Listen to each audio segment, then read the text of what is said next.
Alright, so you just installed 𝐸𝐻 PC Substance, and now you also want to get the benefit of these cool mods that have been developed for this PC version specifically. These mods include, for example, a timer that you can see on screen, which is very cool for speedrunners, turbo input, so you can survive, for example, the torture scene by Solidus without actual mashing and hurting your thumb. The item randomizer is also a very cool feature that the community has made, which allows you to have items and weapons randomized and give you an extra level of challenge, like I showed you lately in one of my live streams. So, we're gonna sit down, I'm gonna explain how everything gets installed, and it's super easy and also very easy to follow step by step. If this works for you, leave me a like, of course, and let me know in the comments down below what else you're missing.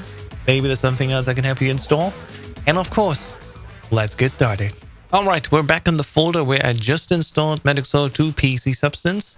And I'm going to show you how to get all the fancy plugins we use here in the community. For that, we're going to go to mgs.wooty with 2 zeros.com/mgs2. This is the personal website by our modder and developer BMN, and this is the site for Metal Gear Solid 2. There is also an auto splitter for the Master Collection version for Steam, but the main tool set is actually for the old PC version, PC Substance. There's a trainer that allows you to give you all the items that you need with unlocked ammo, but also it allows you to move freely around here, change the difficulty on the fly, and so many other things. The thing we're gonna actually use here today is the Game Mod ASI plugin. This is a set of files here, as we can see, that allows to change the game in various ways. Simply download 𝐸𝐻 2 ASI B6, which is the latest here at the time of recording. And you also want to get the extra config files for unstable mods if you want to have, for example, that item randomizer I talked about in the beginning of the video. There's also extra links here. There's a plugin editor that 𝐾𝐻𝐿 has made if you want to use his version here. And of course, many more links. What's key is also the save files. You want to have all saves and all difficulties here and download this zip file as well. And I'm going to show you how you can very easily swap between different difficulties if you want to practice, for example, different sets of speedrun difficulties. Once you have everything downloaded here, I have it all on my desktop. We're going to need to put these files in the right places. For that, I'm going to go back here to my install directory and I'll go to bin. And if you installed 𝐵𝑠fixer, you want to have a set of scripts inside the scripts folder. First off, you're going to go and delete the save game location changer. Your save games are normally in your documents file under my save games. However, we're going to use a different plugin here from BMN to use save files directly here, and then in-game we can change or even between folders and settings, which is quite fancy. But first, we're going to install these. So how do we do that? I'm going to take the zip file here and just throw everything that we have in this scripts folder.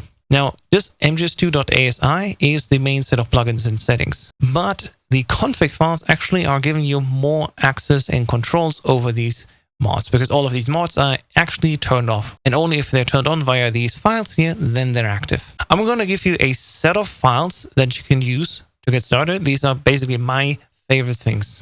If you open any of these INI files, there's also a mini explanation here, which helps you understand what these INIs do. For example, here, PS2 Controls changes it to make it back again how the PlayStation 2 version has control, where you confirm with circle and cancel with X. My personal collection here is Ames, the mgs2.ini, that's the base file you want to have. New game info, no quit prompt, options. I personally like PS2 Controls, but you don't have to use this necessarily. Save location is very recommended. Soft reset. We're going to go to text change, timer, turbo, and lastly, turbo display. You can, of course, use all the other items as well, such as, for example, cutscene skip, which is great for practicing, and it allows you to basically automatically skip all of these cutscenes, even faster than if you were using turbo, because some of these cutscenes are not programmed to be skippable, and this plugin allows you to skip them. So if you just want to practice the pure gameplay experience, this mod is also very good. But we're not going to install this one here. I'm just going to copy all these files, go back out to scripts, and paste them in here now. I'm going to show you each of these files, how they're installed and set up. It's actually quite simple. Just double click the INI file, and normally it opens here your text editor. In my case, this opens here Visual Studio Code, which is a little bit nicer with its formatting. As we can see here, under Ames enabled equals yes, it's automatically enabled. And we also want to set, by removing this hash line here, a certain setting. The hostage hour is basically the time that our PC is set to. However, we fake this time. And you can see here in the description, the time you set actually determines what kind of spawn you have. So when you meet Ames, if you're at 0 o'clock, you get the beauties and 1 Ames. You get either the beasts, the businessman, names, or at 22 you get the old beauties. And for speedrunners, 22 is a great setting because all of the old ladies have gray hair, except for Ames. He barely has any hair on his head. So it makes it very easy for him to be found. Just save that and we're good to go. Next up, new game info. A very useful plugin that we actually don't need to set up much. Just going to have it set to yes here. And all of these settings are automatically the standard settings. So show warning is set to yes, show notice is set to yes, and show new game set to no here. You can change this of course if you want, but just go and take the no and set it to yes.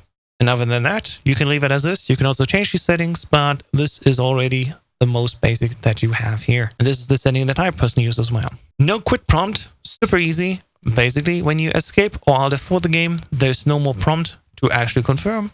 If you just press the button, it will just close instead of showing the prompt. I personally like this because I often need to close the game quickly and do some settings, and that's why I set this file here to just enable it. Next up is options. This is nice if you load different settings. If you want to, for example, have also different subtitles here. Enable to yes, and our personal settings are no vibration, writer type 2 is fine, blood to no, and then all the other settings you can leave as this. Next up, PS2 Controls.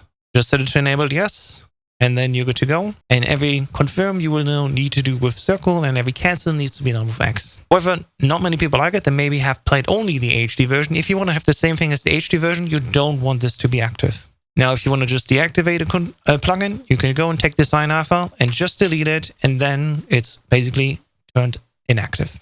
Save location. Now, this is a great one, and this is where we go into detail here. Save location changer allows you to change the location of your saves, and also it allows you in-game to change a set of saves. How is this done? Well, I'm going to go here and set this base path to the scripts folder. For that, I just go in my Explorer, click this line here, and I insert it as is. Of course, we need to remove the hash here. And each path now, a new line, is basically a folder. So this PC saves file already comes here with different folders for the difficulties. And I'm going to make a new folder here inside of scripts called just saves. And I'm going to paste them all in here. Now we can go here and add under scripts /saves. This is the baseline. And then under path, we go basically folder by folder that we have here. So we first have very easy. Then we have easy, normal, hard, extreme, and lastly, European extreme. Don't need to set any / here. These are basically already included with the base path. Now this is enabled. You can change between these sets, as it says here, by pressing L1 or R1 in this load save location. We don't need to do any of these changes here, but you can go even deeper if you want to. You can even go and open the Explorer if you want to, but this is already set up nicely in the way that it works. Just copy your base path here where the saves folder is, and then add every path per folder that you have. Right, next up, we have Soft Reset, a very simple plugin. Soft Reset basically sets it so you press L1, R1, L2, and R2 plus start together. And with these 5 buttons pressed together, you immediately go back to the splash screen of Metal Gear Solid 2. And that allows you to quickly reset a run, for example. I don't tinker with this at all. I just leave it as is because that's fine to me personally. And it's a great plugin that I can definitely recommend if you're a speedrunner. Text change, another fun thing you maybe want to do. Set it to enable and yes to active. I mean, you can even toggle it if you want to with different inputs. However, what I like to do personally is, if a little bit of a watermark going on, is I change it at my life bar. That's my username. But you can change even every one of these boss fights, including, of course, your helpers. And also, each of these individual rays can be renamed. Knock yourself out if you want. But that's the basic change that I normally do. Save it, close. And then we have timer. Now, timer is a little bit more in depth. We're actually going to open the game for this one. The basic idea is that on screen, you can render the in-game time. But it's not just limited to that. You can have the game time or the actual real time, because consider when the game loads, it actually does not count your load times. So the real time will always be higher than your game time. But BMN also added the option so we have area time, so we can see how much time we spend in each of these rooms, including, of course, the real-time version as well. And lastly, there's also area delta, which shows the difference between area game time and real game time. And as it says here, it's essentially an indicator of game slowdown. Now, we're going to go down. I'm going to show you different examples. So, the first timer that people normally want to have is game time. I'm going to set text visible to yes. Precision, up to you. If you want to set it to 0, it just shows the full seconds, minutes, and hours. If you set it to 1, it shows the tens of seconds. Or if you set it to 2, it shows you the hundreds of seconds. Show minutes, yes, that's an option. On show hours, no, Some people maybe want to show the full hour if you reach it, but it's not necessary. And then, of course, you can also change where on screen it's shown. I'm going to leave this all to the basic format here. I'm also not going to change any of these settings here because this is all fine as is. And if I go down to area game time, you can also uncomment by deleting the hashes here. And we will see here, of course, we're going to go the yes to text visible, that the area game time will be showing game as well. Now, these colors and outlines are based on hex code. So if you need help to find your value for the color that you want to use, you can also just go to Hex Color Picker inside of Google itself, pick the color you want, say, for example, like this shade of pink here, and you go and copy over this hex value. So FC03 F4 is the shade I want to have here. So I'm going to insert this here as is. And now my area game time will be in this nice shade of pink, because why not? So let's switch it over into the game. And I'm going to show you how this timer thing looks like, including all the previous plugins we've shown you so far. So the first thing we notice here, if I go to load game, if it now has ideally loaded here the very easy save files. And if I press R1, it will switch over to the next set, which is the easy save files. It goes up to normal, of course, then hard, extreme, and lastly, of course, European extreme. And until this mod came out, we actually need to go in and change the photos manually. So this is very nice that we have actually a set of loads, a set of files that we can load in here without even leaving the game, which is quite nice. Next up, if I just go to any of these locations here, say for example the air purification room. Next up, if I want to go here into this room and I just load in, we should see now the time on screen. As you can see here in the top right corner, there's the actual in-game time in white. And underneath that, there's in pink the area time. So the total time played so far and the time was spent in this room here. And now if I just press escape, it will also not show me the prompt anymore. It will just close the game. Now let's change this and actually show a combined timer here. So some people actually want to have it all in one line. And instead of moving around these things with position X and Y, we could also just set X visible equal no for both of these instances. But we leave the other settings as they are. Just set these two individual timers to no, and we scroll all the way to the bottom here. There's also, by the way, ending start time, which is a good thing to have. Some people like this. I'm just going to uncomment all of these things. Text format, yes, is good. And expected time is basically when you start the credits, it also automatically plots on screen to you an expected end time if, of course, you skip the last few cutscenes and codecs as well. And lastly, all the way at the bottom, there's the timer combined. And this, we actually don't need to change much. Just going to go here to yes, uncomment all of these things again here. And text content is a little bit, well, more sophisticated. This first line with EOS, you just leave as is. And each one of these lines here are separate lines. So afterwards, you have a line separator that then switches to a new line. Now, I personally don't care at all about the area data and the real time, but I want to see the area time and the game time in total. And ideally, I do this all in one line. Now, what I like to do is, personally, I'm going to show you first the area game time, then do a vertical line here, and then game time. This is my personal favorite formatting, but you can set it up however you want. You can also say IGT here at the beginning, and it will just print out IGT, then the timing. Up to your personal preference. Save it here. Let's go back inside the game, and then check it out. Upload any of these points again here. I tell you what, I'm actually going to go and fight solo this at the end so we can also see the expected and ending time here. You can see here now the room time is just 12 seconds and the total play time is around 90 minutes. Alright, and after we've beaten solo this here, once we go to the credits, there we go. We can see we reached the credits at 1 hour 31 and the end time, if we skip everything perfectly, will be 1 hour and 40 minutes. Alright, let's close this here.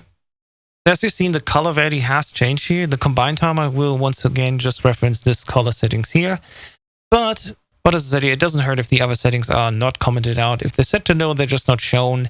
But the combined timer is a nice little thing so you can see both the actual in-game time and also the time you spent inside a room, which is very nice for a detailed runner on high level, for example. All right, let's get to the last set of files here, Turbo and Turbo Display. I'm actually going to open them both here. Turbo was also able to be used via vFix itself. However, I personally found that with the latest findings we had in the game, it is actually useful to have two different sets of Turbo. Thanks to the Turbo.ini, we have also the option to have profiles. So if I scroll down here, Turbo enabled yes. we can set what combination of buttons should actually here be pressed together. So against turn on or off. I personally like to just press in the right stick. Some people like L1 plus R1 together. So if they, for example, fight solo this at the end and stab with the sword by pressing R3, it does not turn turbo on. However, I personally found that not to be an issue. Then next profile, I go to gamepad here, and this is actually where I personally want to use L1 plus R3. Next profile is just an input, so if I hold L1 plus R3, then it toggles the next profile here. And under Turbo Profile 1, I'm going to go here and copy the whole set first, and then we're going to edit it. So we're going to go enable at start. Yes, I like to have turbo on first. So every second frame, the input will be pressed. Under input mask, we set which buttons to be pressed. In my instance, I also additionally want to have start to be pressed. So it's triangle, square, O, X, and start. And we don't need anything else here. This is all fine. Then we want Turbo Profile 1 and rename it to 2 here because we want the second one. This one is not enabled at start. It has the same frames on. And I'm going to change the input mask here to be plus start and R2. Because for one new finding that was done thanks to 𝐻𝑎5test, we're actually going to also need quickly switching the weapons.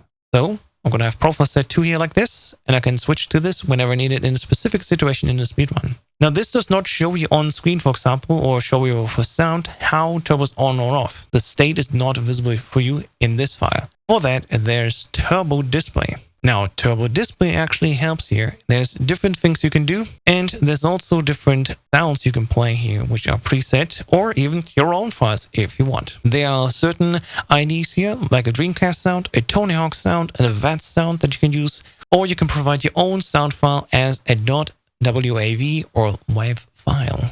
Other formats will not work, so it gotta be a WAV file. So let's set turbo display. It's gonna be on, it's gonna be active, and show X input, yes. Because we're going to use the Xbox style input still. And if your turbo is off, we don't want to show anything. So all of these settings can basically be unchanged. However, if you want to show that your turbo is off, you can set text to visible, say yes, and text content to turbo off, for example. We're going to leave this on for this example. The position will always be in the bottom right corner here, perfectly set. So I'm not going to touch these settings at all. And here, we're going to see turbo display profile 1. That's the same turbo profiles here. We're going to copy this over in just a moment to also be available for profile 2. We're going to have profile 1 and 2 here. I'm going to change the second one to profile.2. And text visible means that it will only be visible if the profile is on. So both will be set to yes here. Text content in this file will be a text turbo. I'm going to leave it as is here. And let's say, for example, the regular turbo, I like it to be a nice green here. I'm going to copy this color over. And we can go play sound here and just call it VATS on. If I want to play sound, if it's turned off, we can also go here to VATS off. Now for profile 2, I'm going to change the text to be not turbo, but extra turbo. Because why not? And I'm also going to change here the color and still play the VATS on sound, for example. And this will be a nice full-on orange. Because why not? Actually, let me change it. We're going to make it a Tony Hawk on, just for fun. So when we have this one on, there's an even bigger sound playing. Now with all that safe, let's start the game here. And as you can see here, turbo is automatically set to on here. And as I defined, if I go and press the right stick in, it will be set off. If I press R3 again, it will be turned on again. And now if I press L1 and R3, it's now set to the extra turbo, which is the next profile. So again, on or off is just on or off of the exact same profile. Profile 1. It just toggles between this here if I press R3. And only if I press L1 plus R3, it actually toggles through the different options. It's the only way how we can add it here. It sadly does not work in the way where if you want to set it to extra turbo and then turn it off by pressing R3, then it goes back to extra turbo. But considering that is in the current round, if you use this one specific new trick, you only really need it in one instance. And then all the other instances, you can use this one profile, not the second one. However, I like that. This is a specific sound for that. So, but definitely you have the extra turbo on with one extra setting, R2. And of course, to demonstrate that it works, we're going to go over the game. All right, as I enter here, turbo is currently off. And if I just hold down A, I just crouch. If I press R3, now I'll go up and down the entire time. I can show you even with the input viewer here. Just without turbo, nothing happens. But if turbo's on, this happens. And as promised, of course, then profile 1 does not turbo with R2. Just works as normal. But if I go the extra turbo, then it switches also R2. And so you can set it to different buttons, different profiles, however you like. You can have, I don't know how many, but definitely a couple of profiles if you want to have specific profiles for specific situations. Just know, however, you can only toggle in one direction, and that is forward. So more than 2 already, I think, is a little bit hard to handle. With 2, we've got a great use case, and that works actually just fine. So this is all the plugins that you need if you want to speedrun and want to get an extra set of plugins and comfort from the community here. However, how do we install the item randomizer? Well, I'm gonna still show this in a separate video because for one, the item randomizer is not a fully developed mod. It's still technically in development. And 2, there's a lot more depth that goes into the item randomizer. And so I'm going to do a separate video just about the item randomizer, how this one gets installed and how it also gets set up and what also the different settings do. All right, my name is Hau5test. Thank you so much for watching and see you in the next part.